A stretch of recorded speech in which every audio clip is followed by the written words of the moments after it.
प्यारे श्रोताओं, कैसे हैं आप सब। गणेश जी भगवान की कृपा से आप सब कुशल मंगल होंगे। कथा कहानी चैनल में आपका हार्दिक स्वागत है। विघ्न हर्ता गणेश जी की कृपा आप पर हमेशा बनी रहे। आज हम आश्विन माह कृष्ण पक्ष गणेश संकष्ट चतुर्थी की कथा सुनेंगे। श्री गणेशाय नमः। बहुत पुरानी बात है। मथुरा के राजा कंस का एक रिश्तेदार था। उसका नाम था बाणासुर। बाणासुर की एक पुत्री थी जिसका नाम उषा था। उषा रूप सौंदर्य की मूर्ति थी। बाणासुर ने उसके रहने के लिए अलग महल बनवा दिया था। वहां वह अपनी प्रिय सखी चित्रलेखा के साथ रहती थी। एक दिन उषा ने स्वप्न में एक सुंदर युवा राजकुमार को देखा। वह राजकुमार भगवान श्री कृष्ण के पुत्र प्रद्युम्न का बेटा अनिरुद्ध था। उसकी सुंदरता को देखकर वह उसकी ओर आकृष्ट हो गई।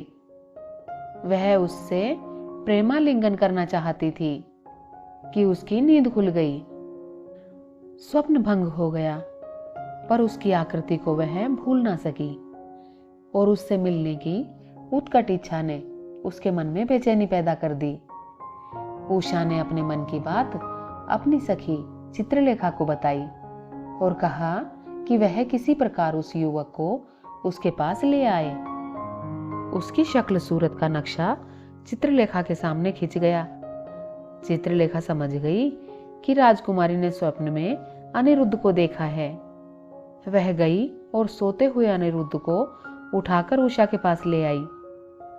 अनिरुद्ध को जब वहां सोते हुए नहीं पाया तो उनके माता पिता तथा दादी रुक्मिणी आदि बहुत दुखी हुई।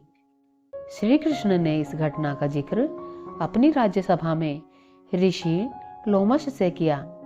उन्होंने कहा, ऋषिवर, मेरा पौत्र अनिरुद्ध कहीं गुम हो गया है। इससे पूरा परिवार शोक में डूबा है। लोमश ऋषि ने उन्हें उपाय बताया कि गणेश संकष्टी चतुर्थी व्रत करें। श्री कृष्ण ने उनके निर्देश का पालन किया और उन्हें पता चल गया कि अनिरुद्ध कहाँ है। उन्होंने बाणासुर के साथ युद्ध किया और विजय प्राप्त करके उषा और अनिरुद्ध को बाणासुर से विदा कराकर अपने साथ ले आए। भगवान गणेश जी की कृपा से अनिरुद्ध और उषा का विवाह बहुत धूमधाम से किया। हे गणेश जी भगवान, जैसे उनकी मनोकामना पूर्ण की वैसे सभी की करना। कहते सुनते हुंकारा भरते अपने सारे परिवार की करना। यह संकष्टी चतुर्थी पर सुनी जाने वाली गणेश जी की कथा है। इसके बाद विनायक जी की कथा भी सुने। गणेश जी भगवान तो विघ्न विनाशक हैं, रिद्धि सिद्धि के दाता हैं। हमारी कथा कहानियां सुनने के लिए आपका बहुत बहुत आभार। अगले कथा सत्र में हम फिर मिलेंगे।